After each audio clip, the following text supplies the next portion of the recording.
Hello everyone, my name is Dr. Bajwa and I'm one of the dermatologists working at the Royal Victoria Infirmary in Newcastle-upon-Tyne.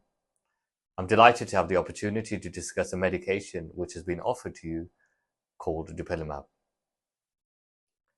Dupilumab is a medication which is recommended for those patients, such as yourselves, who have moderate to severe atopic eczema and is licensed for adults and children over the age of 6 who have not improved with other treatments.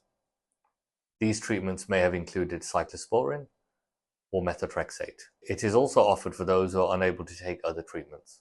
There are alternatives to Dupilumab, which are best discussed with your dermatologist. Dupilumab is a medication that has been available since 2019 and is very successful in controlling eczema.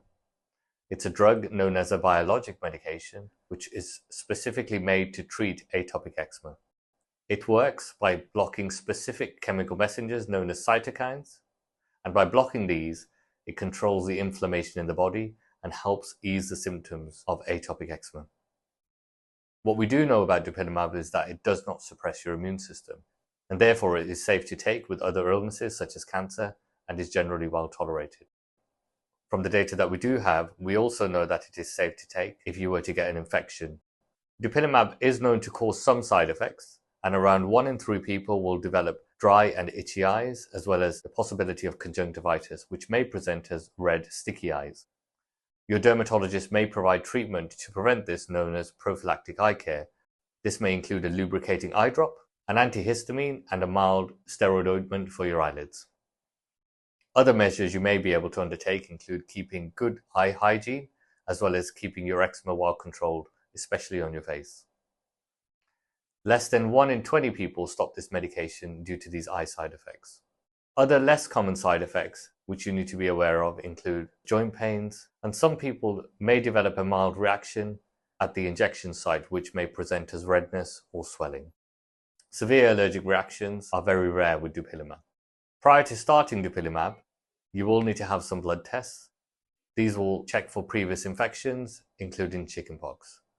However, thereafter, you will only need to have blood tests done once a year. It's important to remain up to date with your vaccines. However, it is not safe to take live vaccines whilst on Dupilumab, such as the chickenpox or shingles vaccine, rubella, yellow fever, and some polio vaccines. Non-live or inactivated vaccines are safe to take. Dupilumab is given as a subcutaneous injection, which may be given as a pre-filled syringe or a pen. A healthcare professional will teach you how to inject this. For those over the age of 12, Dupilumab is given every 2 weeks and can be used long-term. For those who are aged between 6 and 11, we would recommend you speak with your dermatologist as the frequency of the injections differs. Although Dupilumab is not licensed in pregnancy, we do know it is safe to take in the first and second trimester. And if you are planning or are pregnant, please discuss this with your dermatologist. If you do miss a dose of your Dupilumab, it is important to take the dose as soon as possible and speak with your dermatologist.